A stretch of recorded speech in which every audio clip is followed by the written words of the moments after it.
What's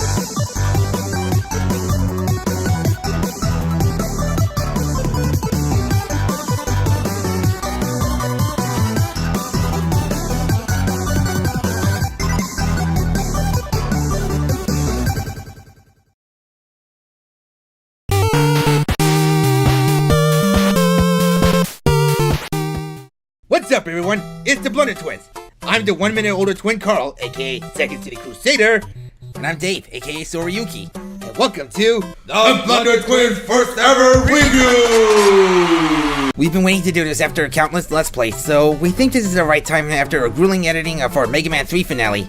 I'm still pissed I didn't do the entire Proto Man whistling concert in the end of you bat! Well, without further ado, let's bring ourselves today's topic. Since you guys noticed my shirt, it's pretty obvious that I'm a huge fan of your friendly neighborhood, you know who. No, I don't mean Mr. Rogers. You rest in peace, good man. I mean this guy. Yeah. Marvel's very own poster boy himself. This may be the part that my bro can tell you about how he grew up with Spidey, but we'll probably save that at another time. Right now, we're talking about Spider-Man games. Up to this point, Spider-Man has a huge lineup of video games. It didn't take long to get the amazing wall crawler to get a couple of good games, including the one that everyone remembers most fondly, Spider-Man 2 for the GameCube, PS2, and Xbox. Around that time, I personally prefer Ultimate Spider-Man. Cel-shaded graphics, less complicated controls, able to play as Venom, that's how I like it more. And I still can't wait for that new Spider-Man game for the PlayStation. Easy there. You're about to sidetrack with your hype. Right, sorry. Let's get to the point. In a matter of Spider-Man video games, Spidey actually had a rocky start on his lineup. Case in point, Spider-Man Returns to Sinister Six for the Nintendo Entertainment System, or short NES. Excuse me? It was published by LJN.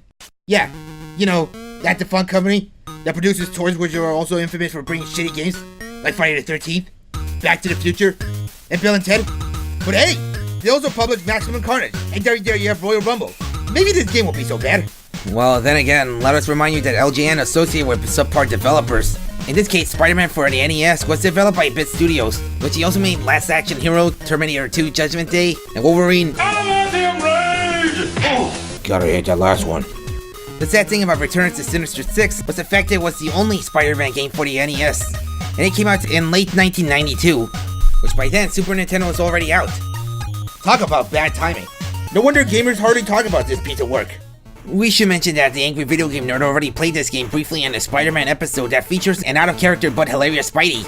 We can see that this particular episode wasn't well received. Let's take this game. Ooh, burn! Mainly because he didn't go in depth with most of the Spider-Man games.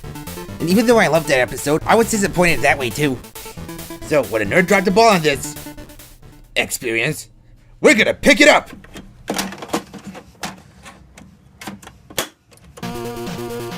Well, at first glance when the title shows, it looks promising. Though what's the deal with Doc Ock's double chin face right here? He's like a big California raisin. So as the game begins, you notice that the graphics are pretty decent, but the coloring is shallow and uninspired. That's just the least of our worries though. Right in the bat, the controls are confusing. Any NES players instinctively knew in most side-scrollers, jump is A and B is action. Not in this game though, it's reversed. It may be bad enough, but it's going to get uglier than that. See, the attacks are stiff. When you tap A once, Spidey punches. Tap it twice, and he performs a jump kick. Yeah! Once you manage to hit an enemy, he explodes. Is Spidey secretly Saitama from One Punch Man? Or maybe he's Kenshiro from Fist of the North Star. You can also shoot webs by pushing the B button. Though in this game, the webbing are limited ammunition. How you get the webbing? You'll find web cartridges pulsing on the floor. Okay, so I'm gonna dodge those lightning bolts from the power lines and— What the? There are landmines? Yes, see the blinking spots on the ground? Those are mines. Well, how am I supposed to know that at the start? I can barely distinguish it from the color of the ground. Note that you can replenish health when you kill an enemy, which that can come in handy. Of course, you have to pray that the enemy didn't hurt you too much. Like when you're at a restaurant, you get a nice meal with an appetizer, then you ask for dessert, and hoping you don't get sick out of overeating. We learned that the hard way. Don't try to eat wings, pizza, and cookie sundae and one thing when you're at home and in. Alright, we reached the first boss, Electro. Go kick his ass, Dave! Why can't he take a hit? Why can't he charging?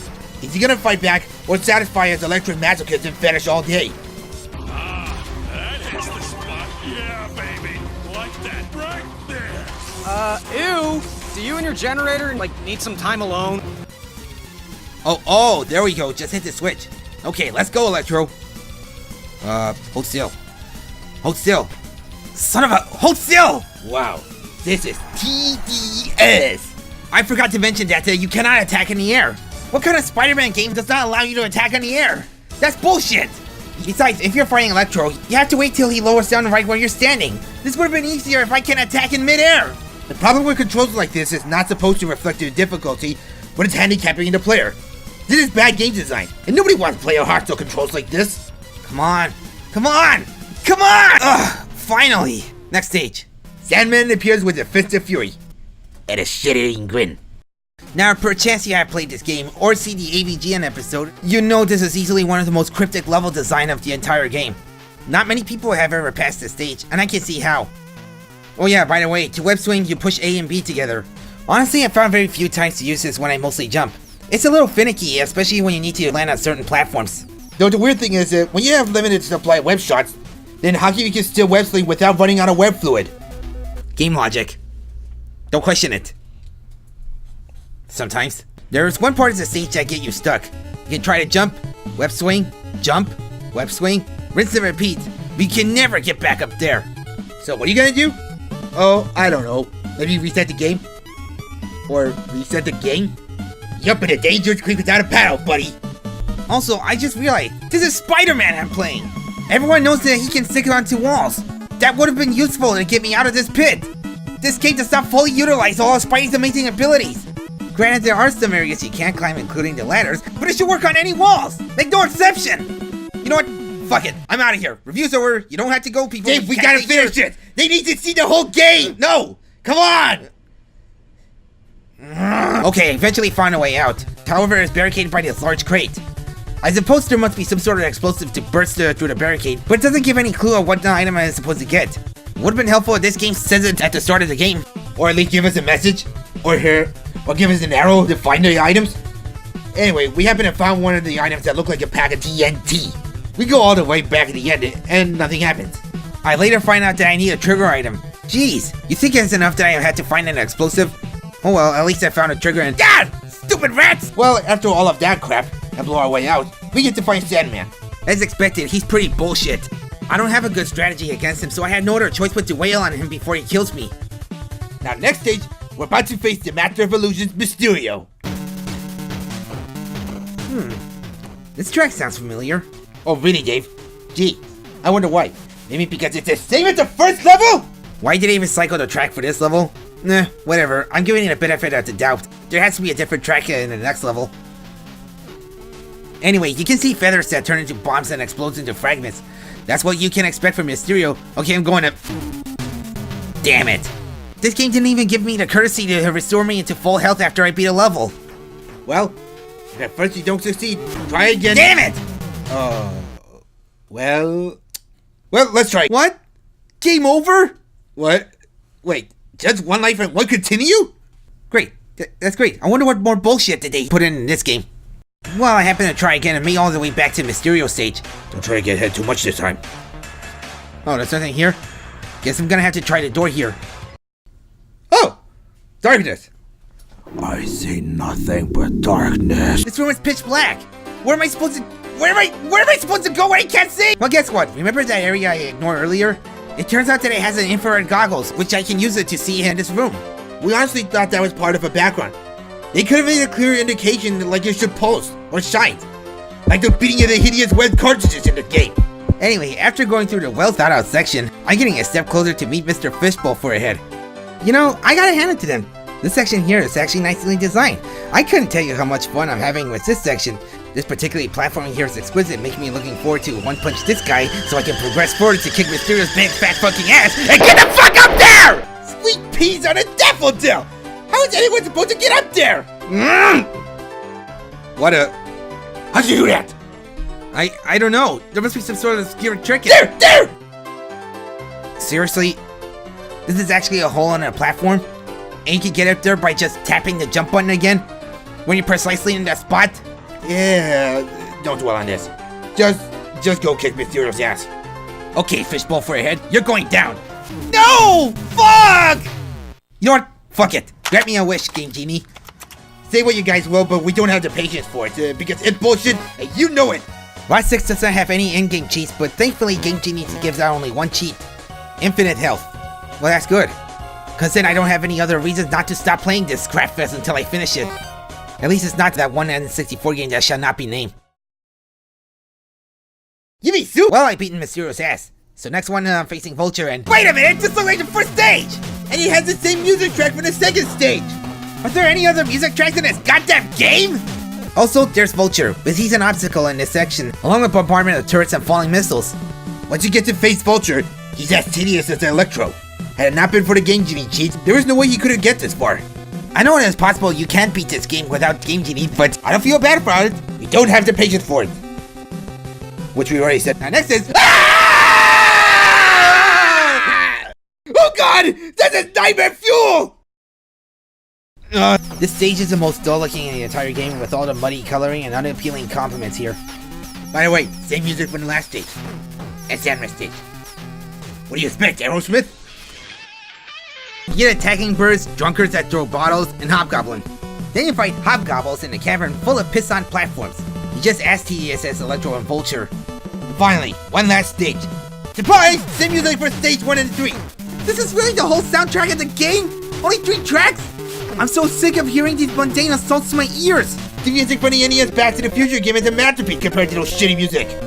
Ugh, whatever, I'm almost finished with this game. And after going through the clusterfucks of recycled enemies and traps from the previous stages, we finally get to face Doc Ock. He's not that hard, but judging from Dave's battle with the renegade scientist, it's just as annoying as the rest of the bosses. Though he happens to make clones of himself, which then he'll trap you in the glass like a mouse in a cup. You have to do this part 3 times in the whole boss fight. Yeah, did it! Beat the game! Yay! Getting better worth all your troubles, right? Right? What kind of ending is that? Just a single image with the Sinister Six huddling around like they're playing Duck Duck Goose? Well, the game sucks. More than that, Spider-Man Returns to Sinister Six was one of the most unpleasant experiences throughout my entire life in gaming. I know there are worse games than this, but as a Spider-Man fan, this is a huge disappointment. It's a web full of bland graphics, mind-numbing music, frustrating level designs, awkward controls, tedious boss battles, and for a Spider-Man game, it has much less to do with his amazing abilities other than just shooting webs. If you're an NES gamer or a Spider fan, I have to at least say that you can have this as a collectible. Otherwise, under any circumstances, do not play this game. It's an infuriating mess and a waste of your time. This game can suck my spider balls and should only be sent to your worst enemies. Let's go punch that sinister prick in the face. Yeah. Now you're thinking, if only you'd taken that giant act to Vegas instead. Curse your endless battles, Spider-Man! Mysterio may be defeated. But you can't stop the shitty games with your name on it! There are more of them? You fool! There will be more than you can imagine. You're the fool, Mysterio. Boy, that sure was a hoot! But we're not stopping there, because there'll be plenty of more reviews and Let's Plays and stuff. You never know which one of them is gonna be the next one. Anyway, if you'd like to see more of our videos, check out our channel and hit subscribe. Or maybe take a click on one of our previous videos. It might be funny. I guarantee it. Or if recording for this ending really gives me an appetite, maybe just go and have some of that Cookie Monster.